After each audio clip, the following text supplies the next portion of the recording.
오늘 본문에 나오는 세리 마태는 예수님을 만나기 전까지 수의 목숨을 건 사람이었습니다.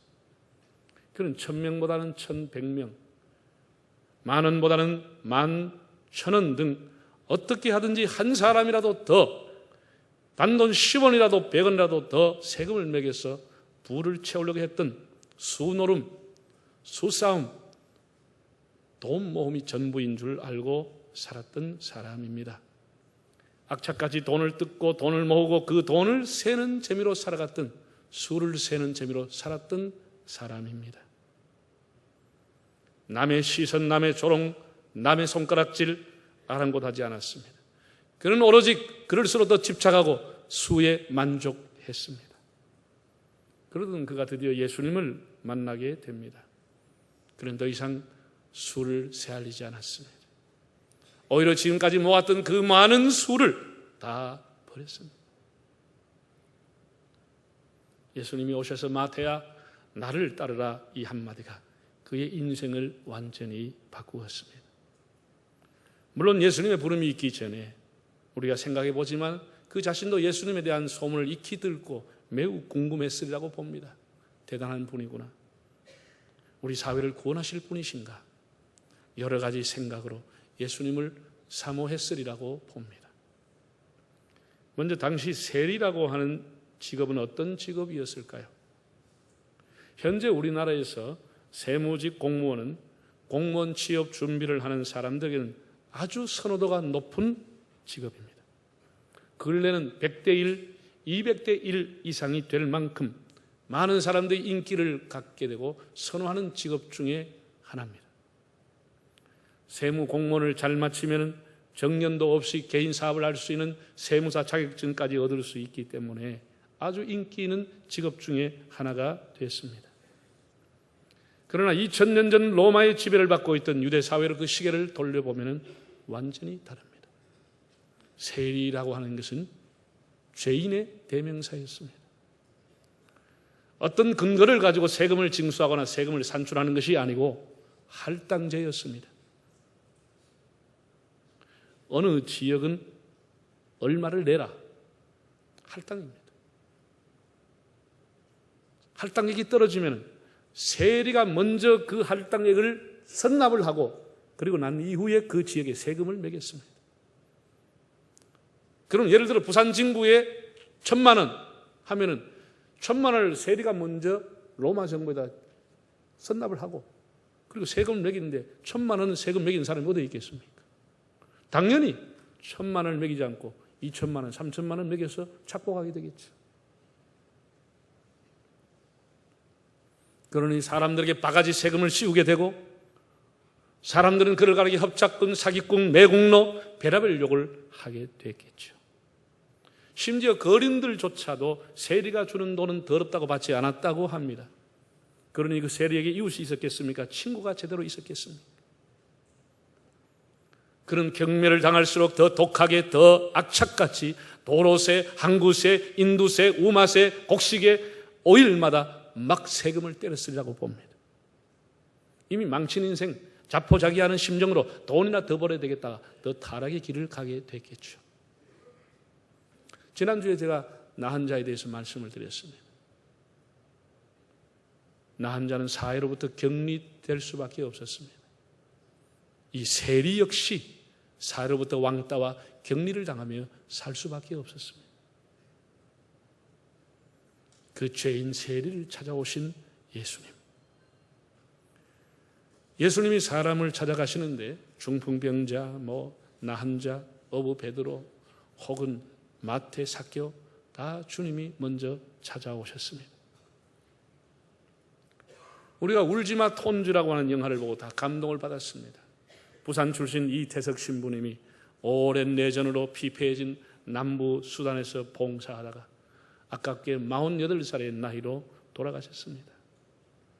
그도 처음에는 이 가난하고 병든 사람들을 구제해야 되겠다는 생각을 하고 한국의 지인들과 한국에 있는 가톨릭 교회들을 연결해서 많은 구호품을 가지고 와서 나누어주는 일을 했습니다. 그러나 시간이 가면서 전쟁으로 팔다리를 잃은 불구자들을, 전쟁으로 부모가 없는 고아들을, 사람들에게 멸시를 당하는 그런 사람들을 보면서 그들에게 학교를 지어 글을 가르치고 밴드부를 만들어서 음악을 가르치고 병원을 짓고, 그러면서 단순히 구제가 아니라 그들과 함께 하는 삶, 사람답게 사는 삶을 가르치고 사람으로 대접받게 하고 사람으로 존중받게 하는 일을 위해서 그가 헌신했다고 하는 사실입니다. 이것이 그의 사역에 가장 중요하고 존경받는 일입니다. 버려진 사람들, 멸시받는 사람들, 사람 취급받지 못하는 사람들에게 그들도 사람이라고 하는 것을, 그들도 존중받을 가치가 있다고 하는 것을 일깨워 주었다고 하는 사실. 이것이 마더 테레사, 이태석, 언더우드, 지난주에 제가 설교드린 맥케인지, 지금의 온 세계에 나가서 선교하는 선교사들의 사역입니다. 영혼을 구원하는 것도 중요하지만 그 앞서서 사람을 사람 대접해 주는 것, 차별받고 멸시받고 무시당하는 사람을 사람으로서 세워지게 하는 것, 그리고 그 영혼을 구원하는 사역. 그럼 따라하겠습니다. 당신은 한 인간으로서 존중받을 가치가 있습니다. 이것이 중요합니다. 이게 보편적인 인권입니다. 당신도 한 인간으로서 존중받을 충분한 가치가 있다고 하는, 비록 그 사람이 장애로 있든지 부모가 없는 고아라든지, 비록 공부를 못했다든지 나이가 많은 노인이라든지 얼굴이 못생겼다든지 재산이 없다든지, 차별이 아니고 당신도 존중받을 사람이라고 하는 것. 임마누엘이라고 하는 것이 무슨 뜻입니까? 이렇게 엉망으로 죄악으로 더더워진 문둥병처럼 온 마음이 정신이 썩어 문드러진 우리를 사람 대접하고 우리와 함께 하시기 위해서 오신 예수님, 우리 곁에 찾아오신 예수님, 우리가 알지 못했지만 우리도 알기 전에 우리에게 먼저 찾아오셔서 우리의 더러운 죄인들과 함께 살기 위해서, 우리를 사람 대접하기 위해서 찾아오신 그것이 임마누엘 주님이십니다.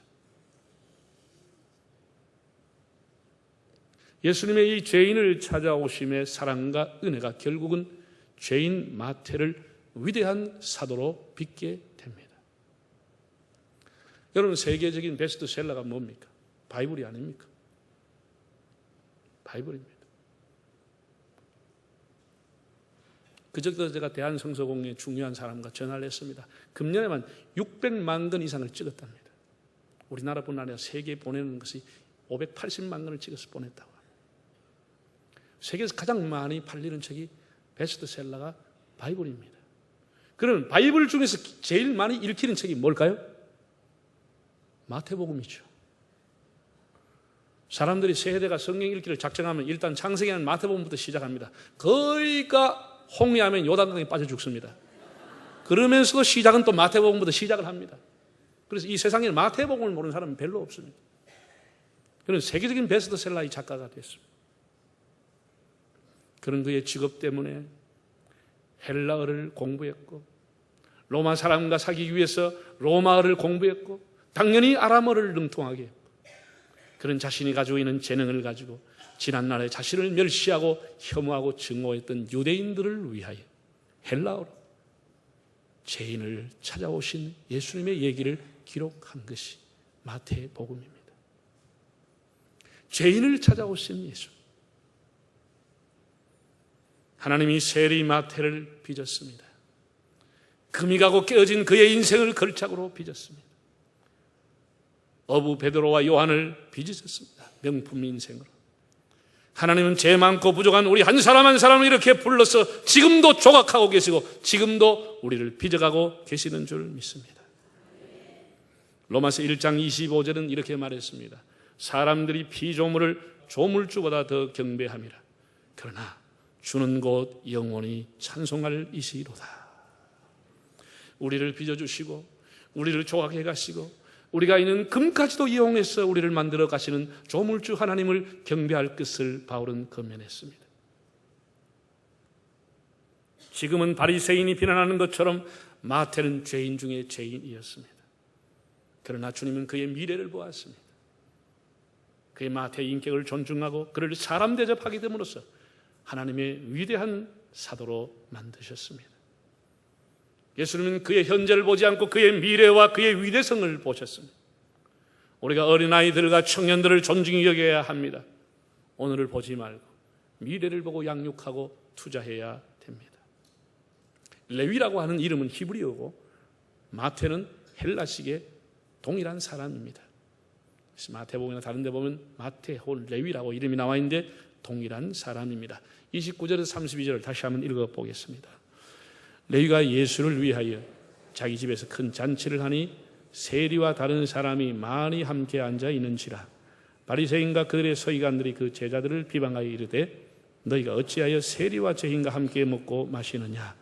예수께서 대답하여 이르시되 건강한 자에게는 의사가 쓸데없고 병든 자에게로야 쓸데있나니 내가 의인을 부르러 온 것이 아니요 죄인을 불러 회개시키러 왔노라. 내가 의인을 부르러 온 것이 아니요 죄인을 불러 회개시키러 왔노라. 참 충격적인 말씀입니다. 레위는 자기 친구 세리들을 불러서 예수를 위해서 자기 집에서 잔치를 했다고 했습니다. 당신이 당신의 집에서 왜 잔치를 합니까? 밥 한 그릇을 왜 당신이 사줍니까? 이유가 뭘까요? 지금까지 마태는 자기 집에 잔치할 때마다 비즈니스 목적으로 사람들을 초청했습니다. 세상에 공짜가 어디 있냐? 많은 돈을 들여서 잔치하지만 다 비즈니스 목적으로 했습니다. 그러나 오늘 그의 잔치는 비즈니스가 아니었습니다. 예수님을 위한 선거의 목적으로 잔치를 열었고 사람을 대접을 했습니다. 우리가 선교를 목적으로 주님을 위해서 사람을 대접해 본 적이 있는지요? 그것을 보고 바리새인들이 뒤에서 군정거렸죠. 어떻게 해서 죄리와 세인들과 먹고 마시느냐. 당연한 비난입니다. 당시로서는 당연한 비난입니다. 그러나 예수님은 이렇게 말했습니다. 건강한 자에게는 의사가 쓸데없고 병든 자에게 쓸데있듯이 나는 의인을 부르러 온 것이 아니요 죄인을 불러 회개시키러 왔노라고 했습니다. 나는 죄인을 부르러 왔다. 죄 있는 자들아 이리로라 주 예수 앞에 오라. 죄인을 부르러 왔다고 했습니다. 충격적인 발언이었습니다.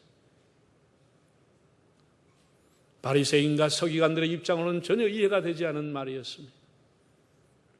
자기들도 이것저것 다 먹고 싶고 안식일 날 급한 일 있으면 볼일 보고 싶고 금식보다는 먹고 싶고 11조를 내기보다는 11조를 오히려 더 쓰고 싶었지만은 그 모든 것을 절제하고 기도하면서 억제하고 경건하며 율법을 따라 살아왔는데 자기들과는 딴판으로 세상의 지멋대로 탐욕과 제약으로 살았던 그 죄인들을 벗하고 그들을 왔다고 하는 것, 그들을 위해 왔다고 하는 것, 의인을 위해서 온 것이 아니라 죄인을 위해 왔다고 하는 사실 앞에 그들은 충격을 받았습니다. 어떻게 바르게 살고자 하는 사람을 위해서 와야지 그 왜 죄인들을 위해서 왔느냐, 이해가 될 수가 없는 충격적인 발언이었습니다. 여태까지 의인이어야 구원을 받는다고 믿어왔는데 죄인을 위해서 왔다고 하는 이 말은 도무지 이해가 되지 않는 용어였습니다. 여러분의 생각은 어떻습니까?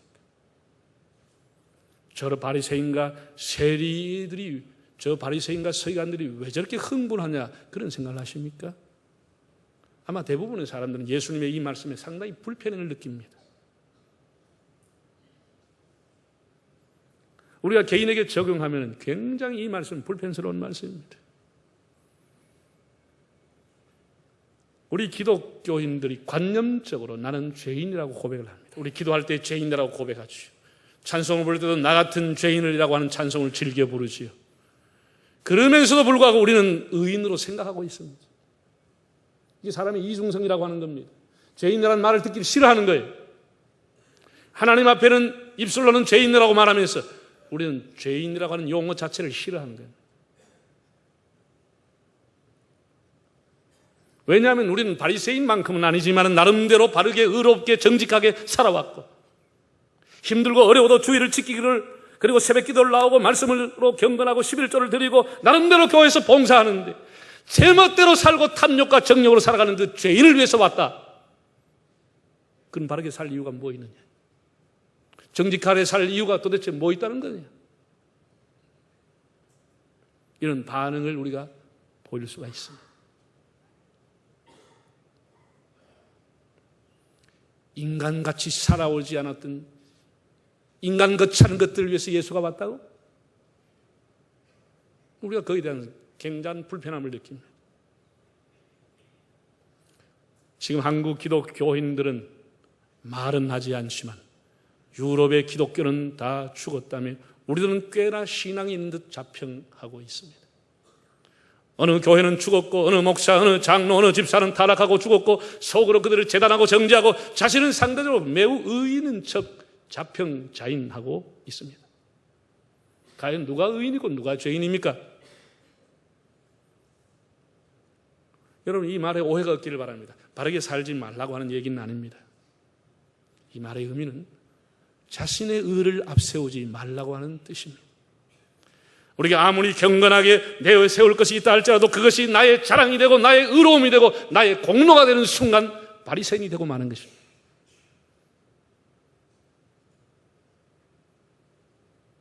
우리가 의를 자랑하기보다 의롭게 살 수 있도록 도와주신 하나님 앞에 감사해야 돼요. 바르게 살 수 있도록 양심을 따라 살 수 있도록 하나님이 말씀으로 막아주시고 나의 유혹을 막아주신 하나님 앞에 감사해야 돼요. 마치 내가 내 의를 가지고 내 의지를 가지고 살아온 것처럼 한다고 하는 것은 매우 하나님 앞에 불경한 죄를 짓는 것입니다.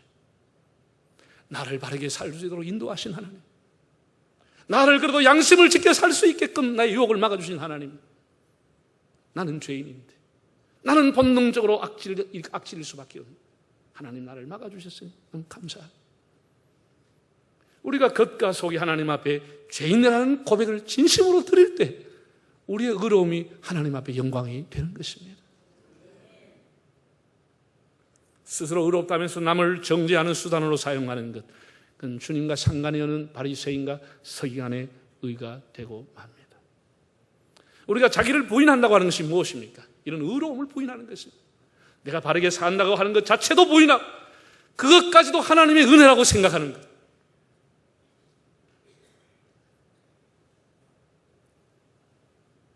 사랑하는 성도 여러분,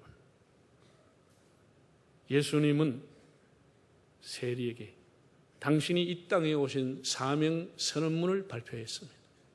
예수님은 많은 군중이 있는 곳에서 위험이 있는 자리에서 당신이 오신 사명을 선언한 게 아닙니다. 그는 한 멸시받고 사람 취급받지 못하던 세리에게 왔어. 그의 집에서 사명 선언문을 발표했습니다. 내가 온 것은 죄인을 위하여 왔노라. 내가 온 것은 그들을 회개하기 위해서 왔노라고 말씀을 했습니다. 여기에 대해 세리 마태가 응답을 했습니다. 성경에 보면 모든 것을 버리고 일어나 따르니라. 모든 것을 버리고 일어나 따르니라. 언제 읽어도 언제 묵상을 해도 이 말씀 우리에게 얼마나 부담이 되는지.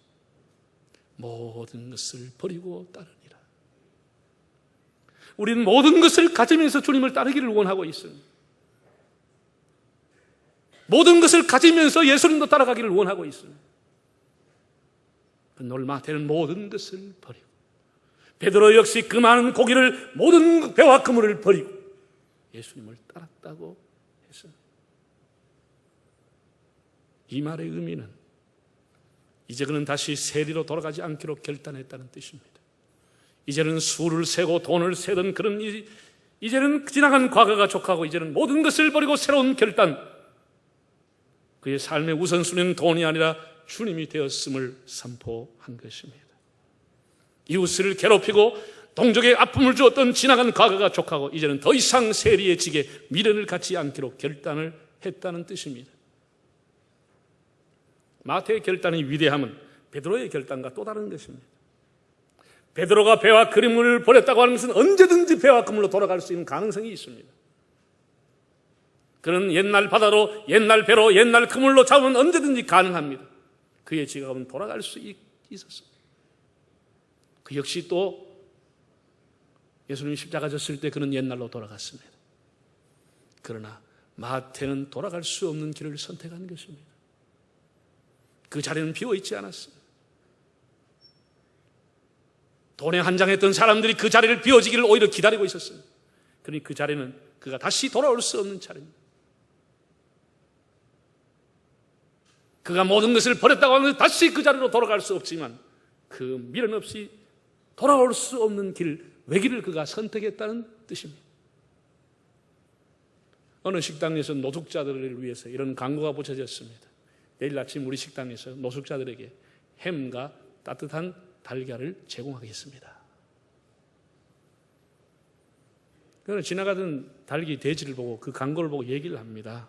아, 정말 이 사람이 좋은 일을 하네, 자선사업 하네, 우리도 여기 좀 동참할까?